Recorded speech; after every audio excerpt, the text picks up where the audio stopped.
at the time I didn't really believe that much in spirit guides, but I read like these are some things you can ask in an Akashic reading, and I was brand new, and I was like, sure, give me a message from a spirit guide. And I was like, this is hokey, like who cares? And what came through, it like moved me to tears. And then I asked as a follow-up, how do I communicate with these spirit guides? And it said, for me specifically, I don't know if this would apply to everyone, but for me in that time, it told me to still my mind and to put my pen to a piece of paper, and the answers would come.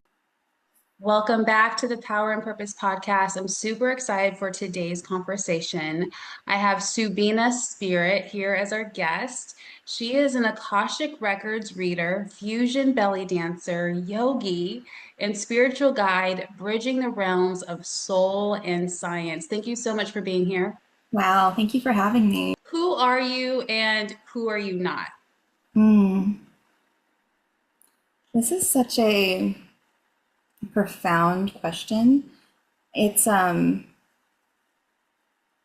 it's it's interesting to answer this because when someone asks me like, "Oh, who are you?" like, my mind might just go to like, "Oh, I'm a mom," or "I work as an engineer," or "I read Akashic Records," and that bio you said was great, and I think that does embody what I've been doing on Earth lately. But I'm really deep in my meditation practices, and there's this practice that I love called self inquiry, and the whole purpose is to really go deep within and ask yourself like, who are you really? And in this practice, you can still your mind and ask like, who am I? Who am I? And through this process, I would hear like, oh, I'm a mom, I'm a caretaker, I'm a nurturer. And then it's like, well, who is that? Who is that? Who's the voice that's saying that? And the further and further I go with it, the more I see I'm just the energy that's animating this character that is Subina, who's beautiful and fun, and I love her. But that's not who I am. That's the character that I play on Earth right now. But for who I am, I would say all that Yeah. is. Yes. Beautiful answer from a person who does Akashic Records, because like you know the perspective of the soul. And our soul can stay consistent, but the characters that it plays, whether it's a mom in one life, a dad in another life, a queen, a king, a villain, it all varies, right? So I love that answer. Thank you for that. And let's dive into just like a little bit about your background. Did you keep your spiritual gifts hidden for a while? And why? What was that like? How did it start to happen? What did it feel like? Yeah, such a great question. I think, oh, this is hard and it's heavy, and it's honestly scary and edgy just for me to be on a podcast right now about this topic because so much of my identity was wrapped around growing up as a kid. I grew up to immigrant parents that immigrated from India. My dad was an engineer, my mom was a stay-at-home mom. They emphasized science, and although my mom was spiritual and rooted in Hindu beliefs, my dad, he said he was Hindu by culture, but he really was more pragmatic and almost atheist in a way. And I felt almost ashamed of like connecting with my spiritual side. And I felt like science and engineering and all those things, math, were more important. And somehow I didn't connect that they could even be related. I thought it was just one or the other. So I veered pretty hard towards that direction. Even started kind of atheist and then developed into agnostic later when I was like, it takes just as much faith to believe that there is no God. Like it's equal amounts of faith to believe either or. It's like it's to believe one thing over another. It requires equal amounts of faith. And then through that process and through just my own life experiences, connecting with coincidences, serendipity, hearing spirit, I went through phases of feeling like I might be crazy, but I think finding people that connected and were also intelligent, sciencey folk, but also were deeply spiritually attuned kind of helped me validate like, okay, it's not crazy to just blindly believe in God or some sort of sky being or whatever. I had a lot of judgments. I lived in Georgia, and they call it the Bible Belt, and there were a lot of Southern Baptists that really were preaching hellfire and brimstone. And for me to not be a Southern Baptist following person, I did experience a lot of people who were very nice on the surface, but then deep down they thought I was going to go to hell because I didn't believe in Jesus the same way they did. And it really put a negative taste in my mouth of like just organized religion in general. And it took a long time for me to kind of unprogram and separate the idea of organized religion from God and spirituality and the connection to something higher. So into my early adult life, I married my college sweetheart, and he was also more on the pragmatic side. I don't think as spiritually attuned either. And I was only much later into our marriage and eventually our separation and divorce did I realize like I was seeking something more, seeking something deeper, seeking something bigger, and I connected with some of the spiritual communities in Austin. I started attending some churches. Eventually found some people that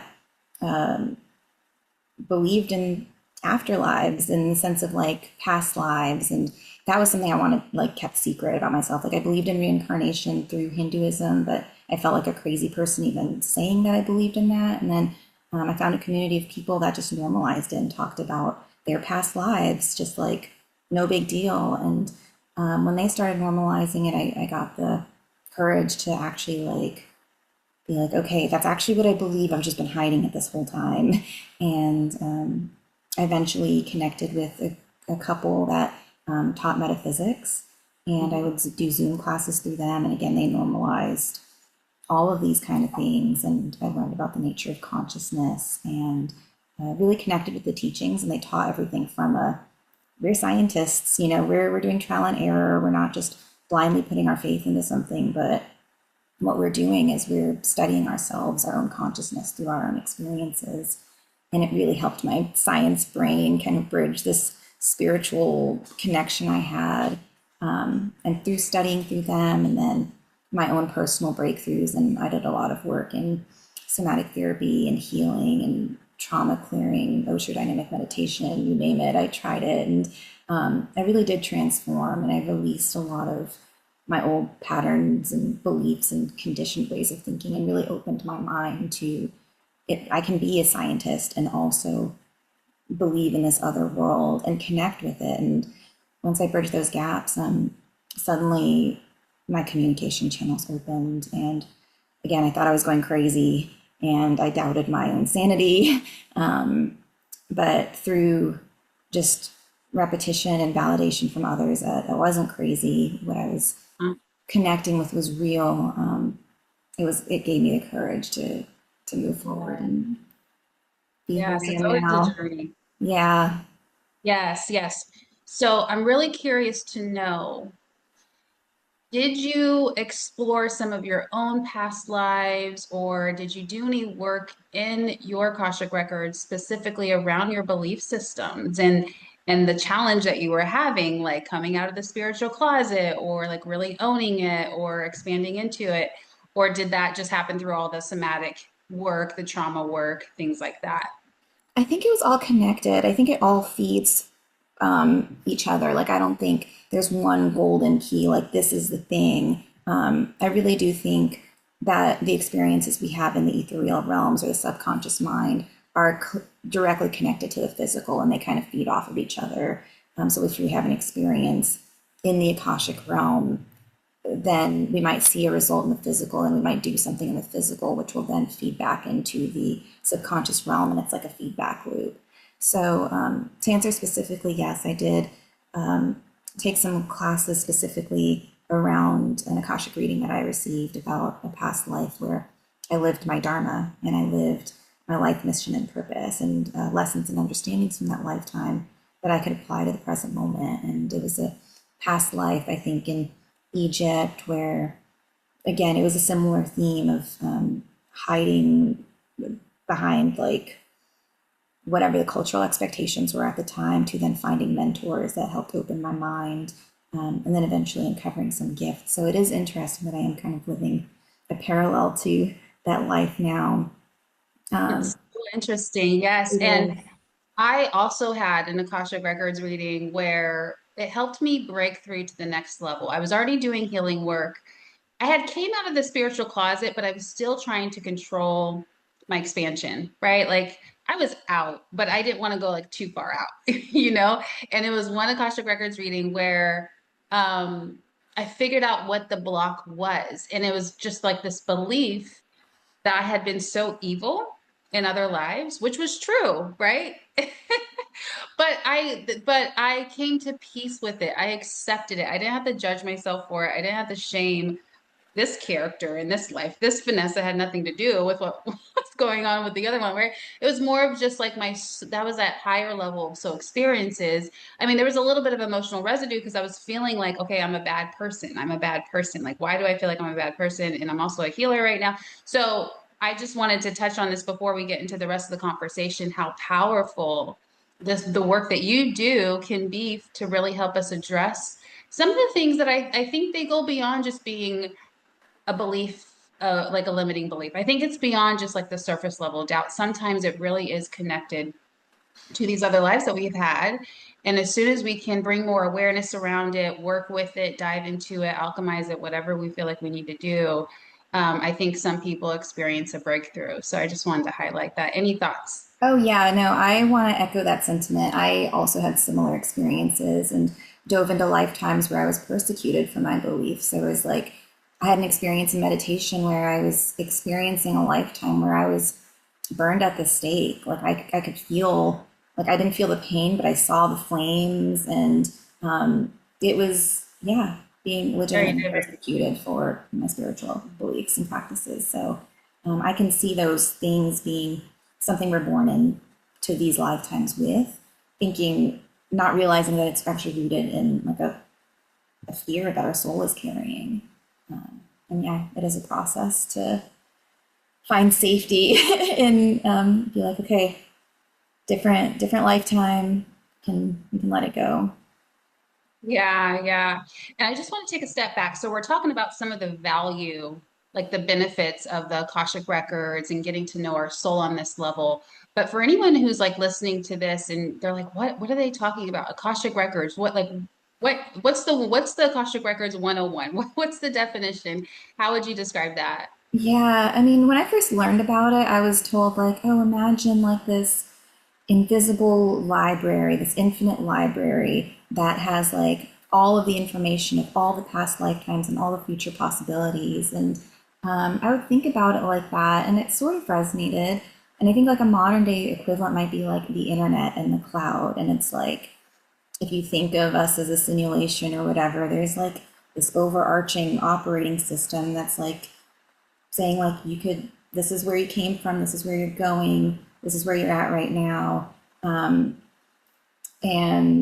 I would say yes, the Akashic records in the,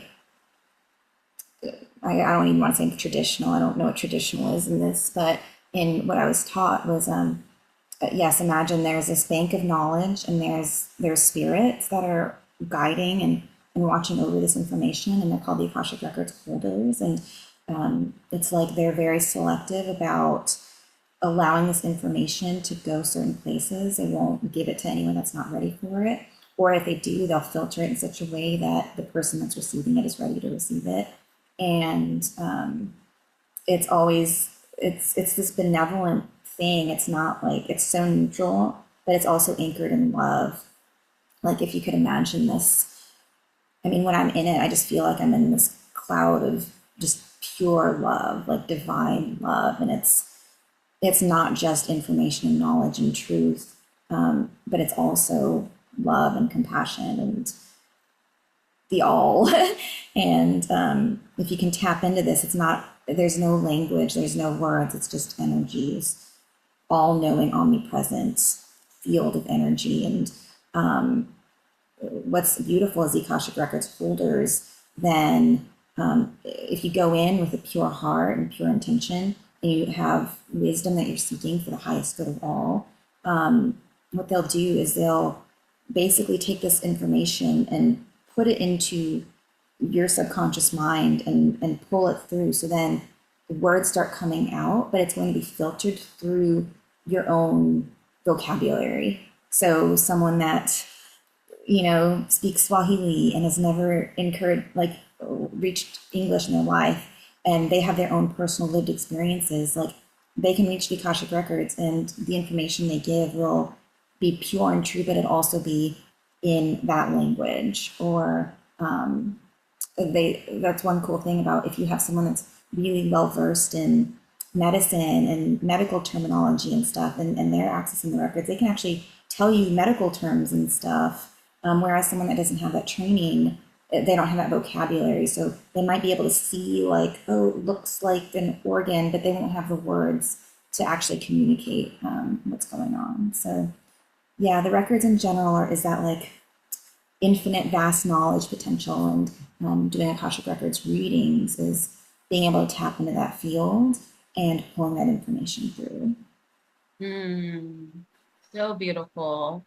And I love what you said about just being wrapped in love. I've always described it as just like purity, healing. I couldn't really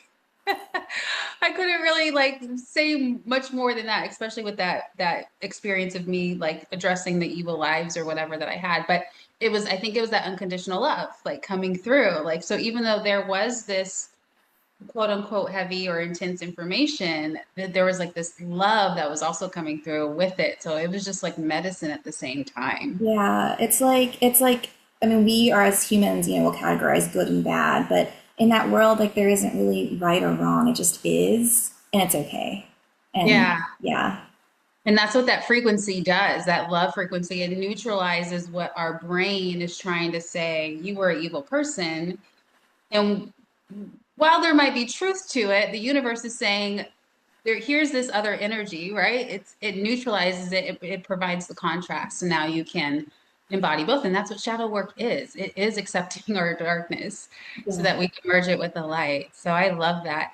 Do you have any personal examples or any anonymous client examples that you can share of like a powerful experience? So many. Like, I mean, almost every single reading that I've done has, where they've communicated back with me. They're like, you wouldn't believe this thing. One recently was very interesting. It was like this woman. She's so sweet, and she was just feeling kind of sad about her relationship. She was like with a partner that was like kind of non-committal, and her question kind of revolved around what what does this relationship mean? What can she do? Is this a relationship worth pursuing?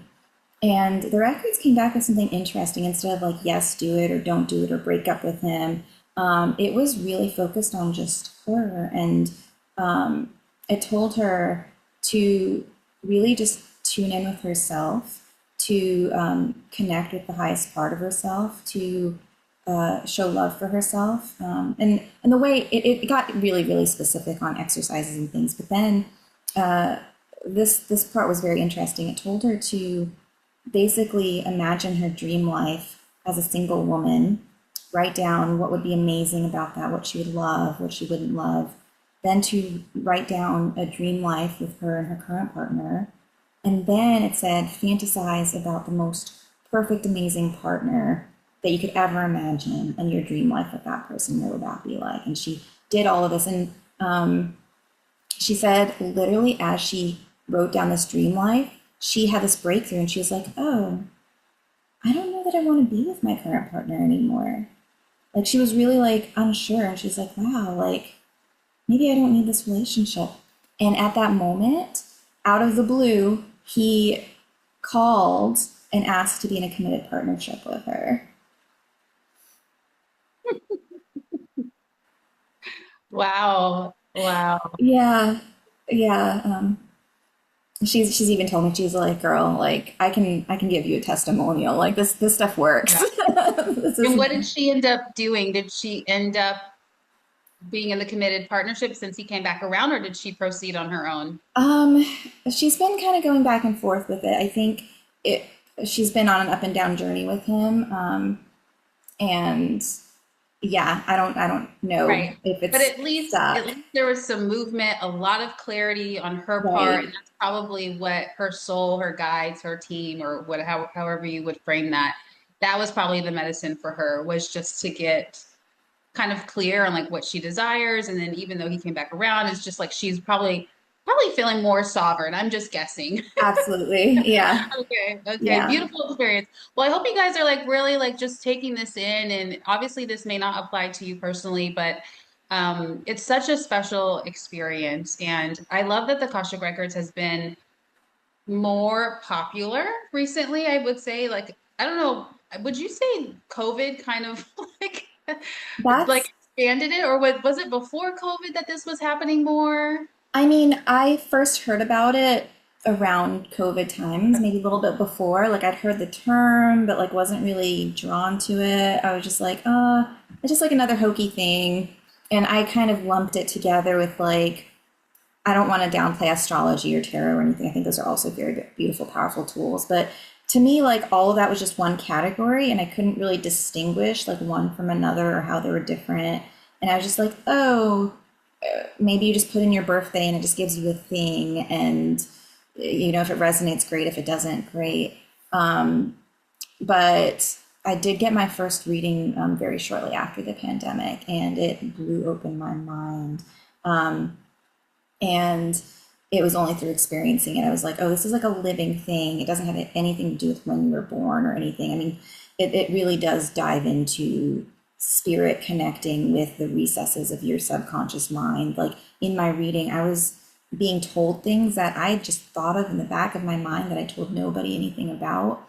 And I was like, how is this stuff coming through? And it was done in such a neutral, loving, positive, kind sort of way. Like you said, it was like shadow worky kind of stuff, but the way it was presented took the shame out of it, and it was like it just is, and it's okay. And as far as your question about like is it getting more popular, now that it's what I do, for me, like I would say yes, but that's because I'm in it all the time. I don't know that I can say that about mainstream culture.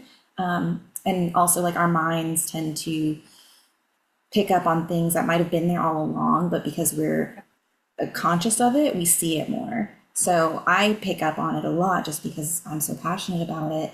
And maybe it was there all along and I just wasn't as tuned in before. But now that it's Yeah, relevant, I do see it quite a bit. yeah, absolutely, absolutely. And so I'm sure people have so many intentions on, what brings them to you or the Akashic Records in general.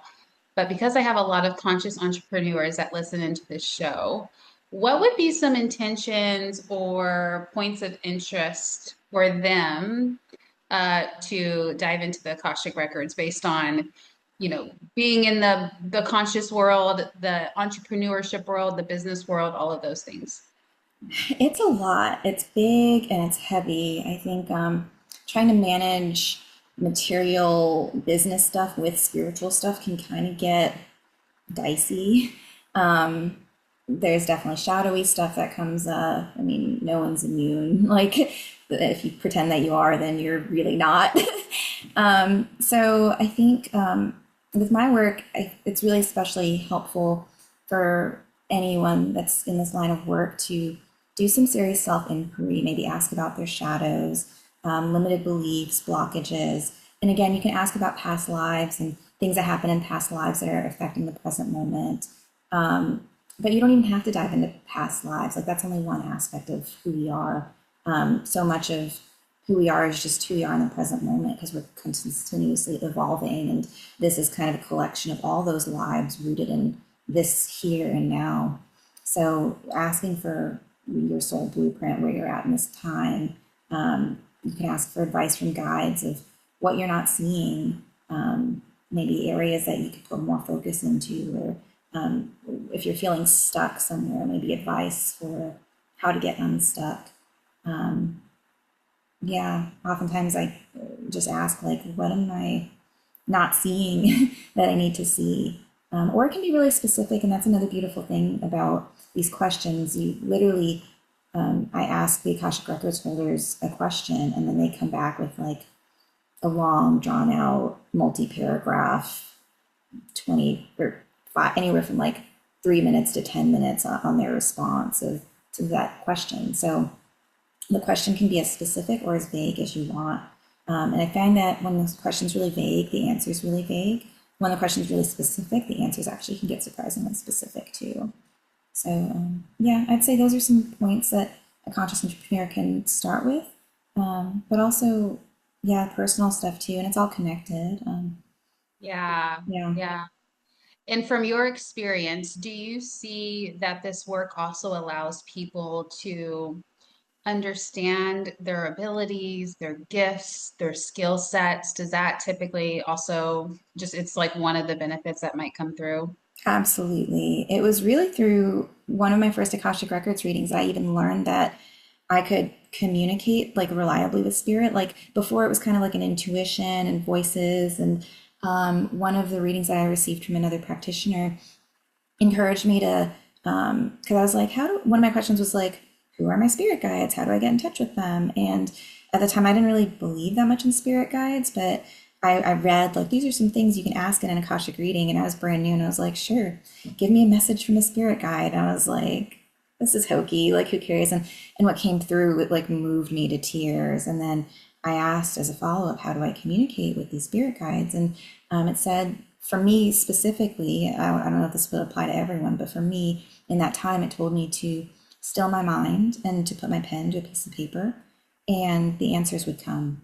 And I actually didn't do it for the longest time. And it was only later when I had this crazy ominous dream. I thought my kids might die. Like I was like, oh my God, like I need a message. I need to know, like, is that what this dream was? Was it like, was it predicting this omen? Like I was so afraid. And so that provoked me to do it. And what's funny is it was not an omen. And I think it was actually a way for guides to be like, do this work. We're going to make you do it. And I started doing it. And again, what was coming through was not me. I was just like, am I imagining this? It was like from another world. And I stayed with that practice. And this was like a year long, multi-year journey of honing in on this ability and then learning how to speak it through my channel, through my voice. It was a whole process. But yeah, for me, it came through a reading. And I would have never started this had I not gotten an Akashic reading. So who knows? Someone might do this for fun and then turn out that they can heal people. Like, Yeah. which was just happening with me. I literally saw myself sending energy to people through a reading and healing migraines. That's another crazy story, maybe for another time. But this is powerful stuff. And yeah, I didn't Mm, believe in it. And then once I started experiencing, I was like, yeah, you can't. mm. Mhm. I think we have time for the migraine. Can we get a little bit of Oh, history? yes, yes. This was wild. This was me and a girlfriend of mine were working together. There's two ways that I've learned of channeling Akashic Records through the verbal path. One is solo, which is what I'm practicing, where I'll go in and out of trance. Well, or I'll ask a question, guide myself into trance, and then the answers will move through me, and then I'll like pop back in and guide myself out of trance. So my conscious mind is kind of acting. It's like one foot is in subconscious mind, one foot's out, kind of holding that space. There are other people that do it through what's called a reader and conductor method, where there's a person who's almost acting like a hypnotist, and they're putting you into this trance, and in that trance state, you eventually get to the point where you're almost completely unconscious. So I was practicing with a woman where she was putting me into a trance state, and in that state, it was wild. I was in like a sleep paralysis state, and I couldn't move. And she was asking questions. And in the middle of it, she actually paused because she started having a migraine. And I'm still in this sleep paralysis state, completely under, but my conscious mind was like still there. So it was like I couldn't move my body and I could see kind of what was happening. And she like went to get water, and my eyes are closed and I'm sitting there, but I feel her go to get water and come back. And she was like, I have a migraine. Is there anything that the Akashic Records holders can do to help me with this? And then the reader started speaking through me. So I'm sitting there, I'm watching this happen, and the reader's using my mouth to say to this woman, there's there's a blockage, and there's energy that needs to be moved. And I saw in my mind's eye, I could see her spine, and I could see like energy trying to move up through the individual vertebra. And each of the little vertebrae were just like not completely aligned. They were almost perfectly aligned, but there were just micro little misalignments going all the way up. And it was like the accumulation of all these little misalignments that was like causing the cerebrospinal fluid to not flow. And it was telling her to imagine this breath coming in and to do this breathing exercises. And I'm in this state and I hear her breathing, I hear her crying, and I see in my mind's eye like the little micro alignments starting to come together. And I see this energy, this white light, blue light trying to move through. And then all of a sudden, I saw like this breakthrough of like hitting her brain and her like her skull kind of expanding. And as that was happening, I heard her like breathing and like, and I was just like, whoa, like this is crazy. And then, yeah, so this was this thing, and it guided her through like these are the breathing exercises to do, this is what to imagine, and it encouraged her to, it gave her, it also gave her like the spiritual reasons for the blockage. I can't remember what that was specifically. And again, like technically in this work, it's really best for the reader to be completely out of it and not get vested in the work. But this was so powerful, like I do remember. But most of the time, I'm this in this dream where it like it comes and it goes, and I forget it like a dream. So I forget what it told her specifically, but it was linked to either putting pressure on herself or there was some sort of spiritual emotional reason that she was experiencing this.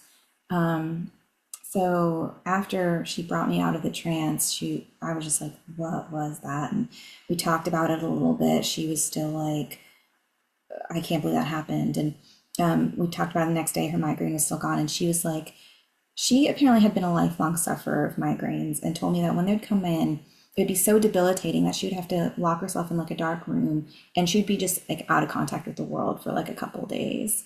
And after we did that, the next day she had a little bit, but she was functional, which was huge for her. So that was wildly cool and Wow. powerful. I have chills.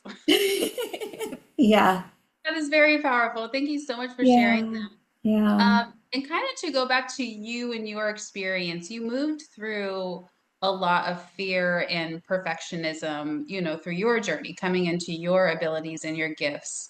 Um, do you have any like wisdom from that, from going through that journey? You know, it's so cliche. It's like you hear it ever since you grow up. It's like follow your dreams, don't listen to the haters. People are going to be jealous and talk you down until you can't do something. Like, you hear it, but like in living it, that stuff is real. And I realized that my own self-doubt and my own fear of myself, my own, oh, this is crazy, that was actually being mirrored and coming at me through the people that were being put in my life. There were people that I really looked up to, people that I pedestalized. There was, and I took things so personally because I was such a perfectionist. And this is just me from childhood, like straight A student, honor roll, like I was, you know, daddy issues, like I needed to earn his approval. So all of this carried through into this work. When I started doing it, I wanted to know that it was perfect and it was good right off the bat. So I was seeking so much validation. When I'd channel something, I'd be like, does this resonate? What do you think? Like, and I got so caught up in, and actually most people were actually really positive and supportive. Like I would say 99% of people were like, this is profound. But I got really caught up in that 1% of people that were just like, or there would be like, no, this is really important sacred work, and like you haven't been studying it long enough, or and that really got in my head. Mm. And I kept quiet about it for a really long time because of it. And I don't want to say in secret or privately, but in that sort of way, I kept doing it, but just I didn't advertise, I wasn't really doing it for money. It was just really for myself and close people, just like, again, for growth and healing and just being better people, and legitimately just for the good of the work and not to make money off of it or anything. And yeah, time and time again, it just kept proving to be like, this is real, this is good. And every little thing I would do to put myself out there, I'd be like, oh, this is big and this is scary. And honestly, I'm so grateful for those negative influences, those mirrors of my self judgment, those people, because it was only in actually like facing them and being like, you know what? No, like what I'm doing is actually real and it's actually helping people and I have proof of it. And I don't need you to tell me that I'm wrong or that I'm crazy or that I'm, like, these projections that are happening might be your own self doubt or your own insecurities, but it's not me. It's not who I am. It's not who I'm doing. And it was a huge process for me to like, Yeah. so for anyone that's doing this now, it's like it's really easy to get caught in your head and in that self doubt, and it feels really real. And I'd say, like, yeah, just keep going. It's just keep going. Yeah, Yeah. I think we complicate things, right? It's that simple. Just keep going. Like take the next step and then the next step will appear. yeah, and you might, yeah. I had so much doubt, so much fear of just the tiniest little step too, and God, it's like the biggest thing sometimes to maybe just send that little text or that little email or whatever. It feels big and it's scary. And honestly, like the doing is oftentimes a lot easier than the mental game that's behind it. Yeah. Yeah. Do you have any advice for how we can live in more joy, freedom, and authenticity? Uh,